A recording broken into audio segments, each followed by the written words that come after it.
Today, Pat Wright, the Executive Director of NJPSA, and Donna McINerney from the FEA will sit down with 3 educators from the Westwood Regional School District. Hi, my name is Tom Conroy. I'm an elementary school principal in Westwood, New Jersey. Hi, I'm CHRISTINA SCADUTO. I'm the Shared Assistant Elementary Principal for the Westwood Regional School District. I'm Craig MANDAGLIO. I'm a 3rd grade teacher in the state of New Jersey. We will be discussing how teachers, principals, and administrators can use the PLC conversations of the Connected Action Roadmap to strengthen adult climate and build a culture of shared leadership. So we started talking about some of these assumptions, how PLC work actually does impact the climate for adults. One of the other assumptions that we often see playing out in schools is that there really doesn't need to be too much of an alignment between what we expect in terms of students' behavior and applying social emotional learning skills and those kinds of things, and what we expect of adults. And I think once you actually begin to think about that, wait a minute, we're the models for these students, right? And so, if we're teaching them how to solve conflict, then, or how to collaborate, we should be modeling those things as the adults in the building, so that we're walking the walk, right? Have you experienced any of those changes in confronting that assumption in your building? I think we have, and I think the thing is having been in a couple different districts and even outside of a school setting in general, what we've noticed in our climate, in our culture, is that those behaviors need to be the same. They need to be, you always hear about role models, and well, do I have to be a role model? Well, we are. We chose this profession, and we are here to influence children, not just academically, but social and our social and emotional learning as well. We have even had conversations in our building about, listen, when you're in the hallway and you see someone, a quick smile. It doesn't have to be this huge greeting, oh, hi, how are you? But to make sure that the students are seeing you acknowledge one another, you acknowledge the students, and in turn, our expectation is that the students are going to acknowledge us as well, and not just have that tunnel vision while you're walking down the hallway. Right. That changes the climate, the culture, and what we talk about all the time is the feel of the building. Sure. When you walk into every Sure, school, right. there's a feel, you know what's going on in there, and the energy, and we always talk about that positive energy, and having the kids make eye contact, and adults make eye contact, hello, how are you? And I think sometimes they don't realize that there's so much on everyone's mind all day long, but just that quick, Craig and I have had this conversation as well. Quick hello, quick smile, just an acknowledgement goes a long way. You need to model it and demonstrate it. Right. And students, they pick up on everything, and they see it. They see the body language, the vibe, what's going on. So just walking down the hall, and those just 3 words. Hi, how you doing? Or a couple sentences.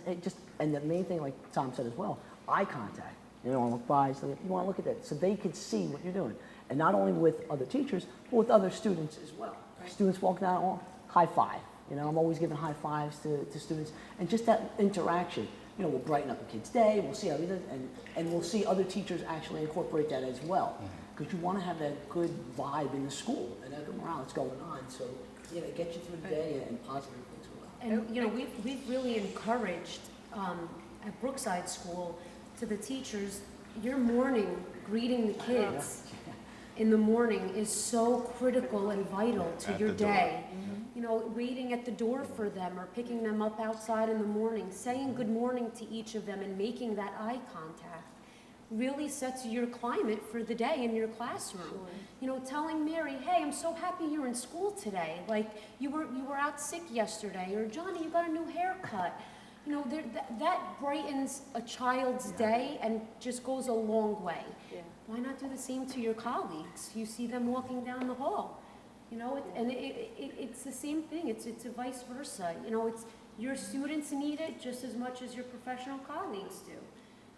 Sally, I spoke to your sub yesterday. You had a really good sub. How you feeling? You're looking great, or have a great day. Have a nice day. I'll see you at lunch. Something very simple, and the little thing goes the long way. It doesn't have to take a lot of time. Goes the long way. Well, if you think about what we try to teach children, especially around relationships, like how to solve conflict, how to determine, how to look at bullying behavior, But we have to do that with our adults too. I mean, there's something wrong if the biggest bully that the student sees every day is standing in front of them teaching or something like that. We have to confront these things that are getting in the way of our messages to students. I remember in one of my schools, I would say, there's something wrong when the kids can tell me what middle school teachers don't get along with each other. There's something wrong with that, right? Because we're not creating that climate for everyone to be successful during the day. There's a funny story to tell. Part of conflict resolution is teaching students how to use I messages, right? Like, I don't like when you call me that name. I want you to stop. Yet as adults, is it okay for us to say, I really want to get back to our meeting time. Can we come back to that? Because this is really about students, so I'm getting a little frustrated. It's okay that's what we want students to model. Is it okay for us to do the same things with the adults that we work with? I think it's really important to challenge that assumption and say they really should be aligned. Right? And one of the things that we've talked about a lot, and through the change, and of course not just in our school, but in general, is that it's no longer okay to just close your door and it's your way in your room. Right. The collaboration that's happened, throughout our building and other buildings as well, is to really say, okay, these are our norms, these are our expectations of each other. Right. And these are, as Craig was talking about before, non-negotiables that we have, that I know that in your classroom, these are the non-negotiables, and they're going together across the grade level. But that goes with your behavior as well, and there needs to come a time. I agree with you, Pat, that conflict is extremely uncomfortable. No one wants to have conflict, but conflict doesn't necessarily have to include yelling, severe tension. Right. It's a conversation, Right. and if we can get to the point where we have that conversation without the feeling of being attacked, and that's, I think, the hardest part is that, well, you're attacking me. No, I'm not attacking you. What we're doing is trying to problem solve and communicate to one another and be more effective in that regard. But I think that when using the C.A.R process, this is where that respect starts. It actually begins there, because if you don't have respect for one another, that's where that's going to play out. So I really feel like when you're using this entire process, you're coming out professionally, and then you're making connections with people. You're making connections with your colleagues that then will make you comfortable enough to not get into that controversial part or that controversial aspect. And then you're comfortable to say, hey, I feel like, or I feel, and using those I messages as adults. And really, Exactly. we're better to do so when you're meeting with just your colleagues behind closed doors, and it's a no holds barred and everything can get out on the table. And we're all there for the best interest of the kids, to provide them with quality instruction, and doing it all on the same page. And once you're on the same page and comfortable, that goes a long way. Because the stronger and more positive the adult climate is, the better the learning environment is for our kids. And you can't 100%. divorce the two. You can't promote a strong, positive climate for the students and neglect the adult one. Right. And I've seen, across the district, I've seen in co-teaching settings, like watching the general ed teacher and the special education teacher really do the instruction and piggyback off of each other, how that really affects what the students are seeing. So these two teachers are married to each other throughout the day, and these students are seeing, our kids are seeing, wow, they can agree to disagree, and they can move forward, and they're modeling that. And I really have seen that really come across in a co-teaching setting, where the teachers are really using their modeling to really have that impact on the behaviors of the students. That's a great place for them to see it too. Because we're talking about Absolutely. colleagues. We don't Right. need to be best friends, but we do need to be respectful, professional colleagues. Right. One of the other things that you mentioned at the very beginning of the episode was about top-down leadership, right? Now that teachers are taking more ownership for curriculum instruction and assessment through their professional learning communities through this process, do you see that Do you see more leadership coming from teachers? Tremendously. I think that this process has broken down the walls of, okay, my job is to open up a book, open up my curriculum guide, which is in an old dusty binder, and to just do what I'm told. Right. Now I have ownership, I have a completely different view on how my classroom is managed, and I think that, you know, the funny thing is that now we'll be invited, Christina and I will be invited into classrooms by teachers or by, you know, into their grade level meetings, and they will say, hey, listen, this is what we found, this is how we're incorporating it, you know, we just want you to know that this is what we're doing, this is how great it is, and please come and see it, because we're really Yeah. excited about what's going to take place. Because I know the state of New Jersey is talking about really moving forward in an endorsement for teacher leadership. And teacher leadership is so organic. And when they get to work together, it just naturally seems to happen. Yeah, one of the things that we're actually going to work on this year is, with regards to teacher leadership, is in a coaching role. So administratively, Christina and I are going to begin a process of instructional coaching with our staff.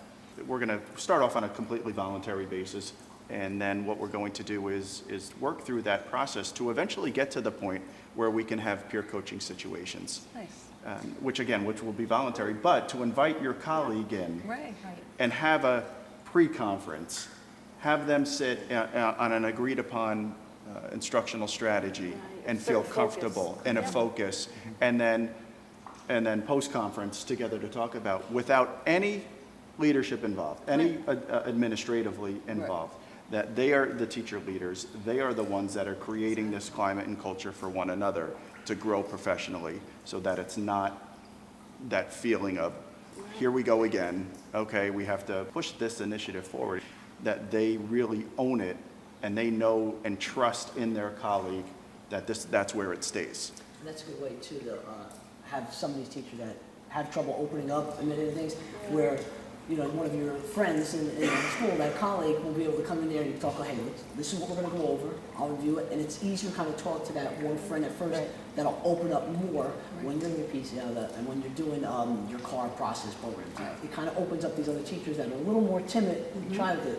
When one of their coworker friends is telling them, hey, you know, maybe you could do this, maybe you could change that, and it's not going to have as many problems or arguments, and then they can kind of see more when they're going into the meeting.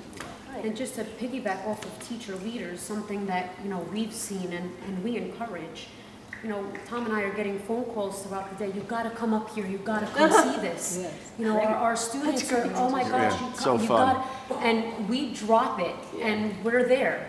And the caveat to that is that afterwards, the teacher says, do you mind if at a faculty meeting, like I could share? Exactly.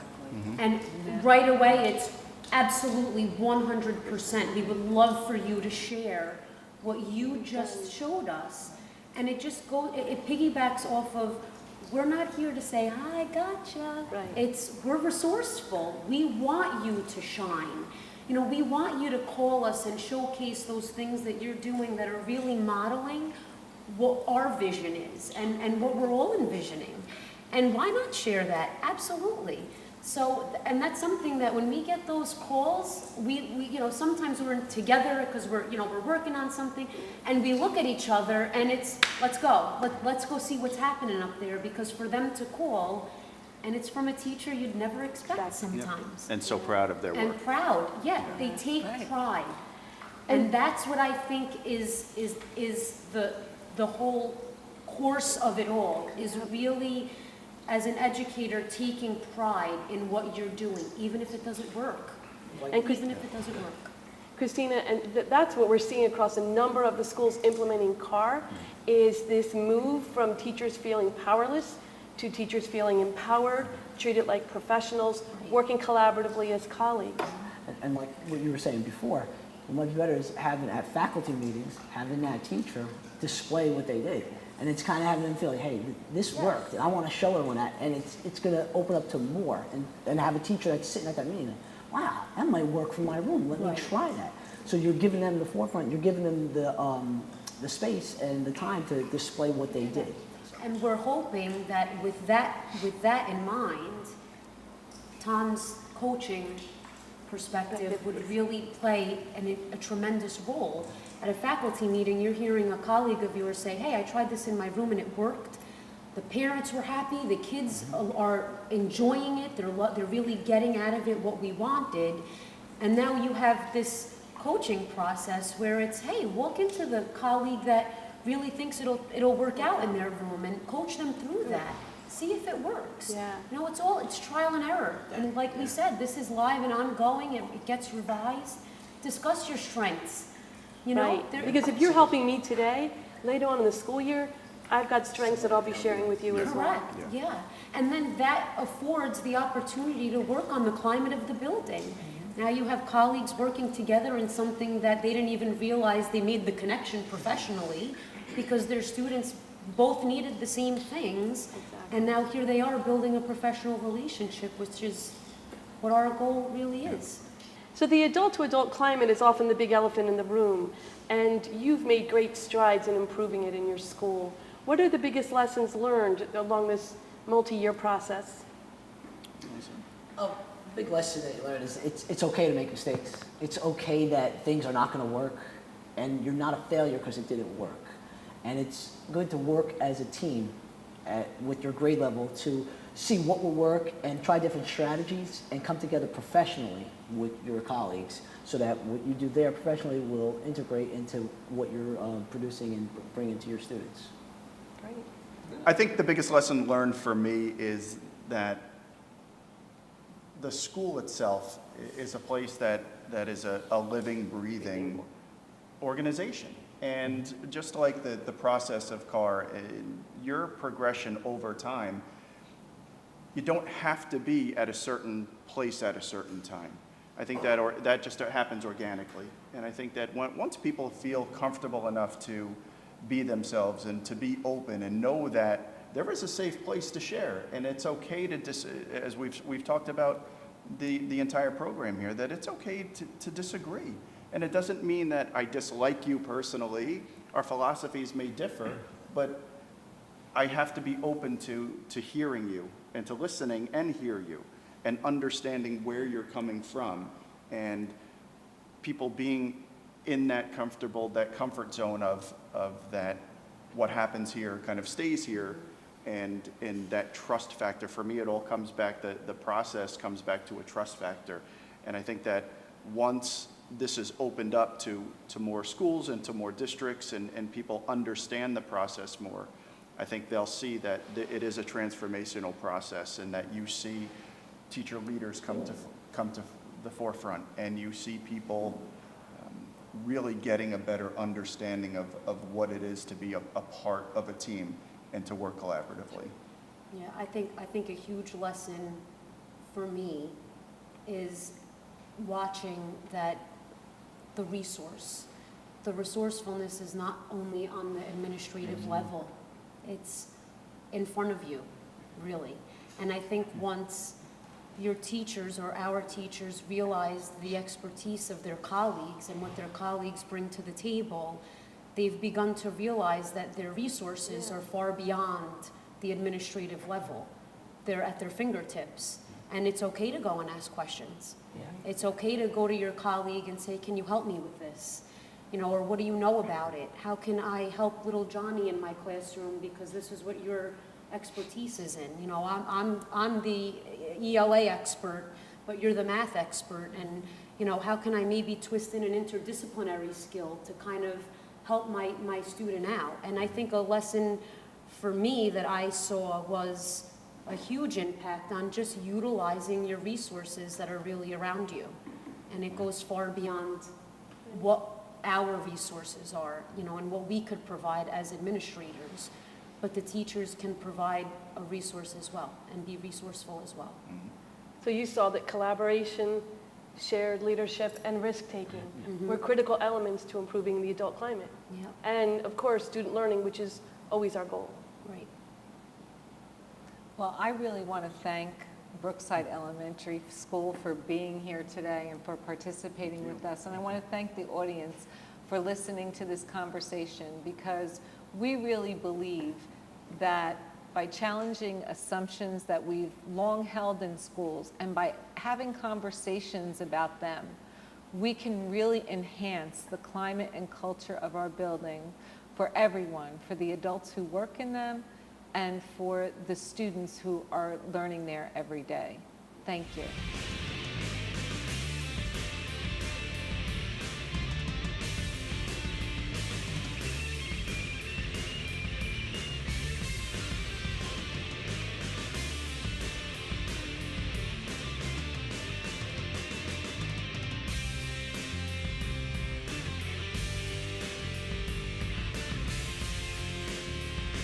I wanted to keep going.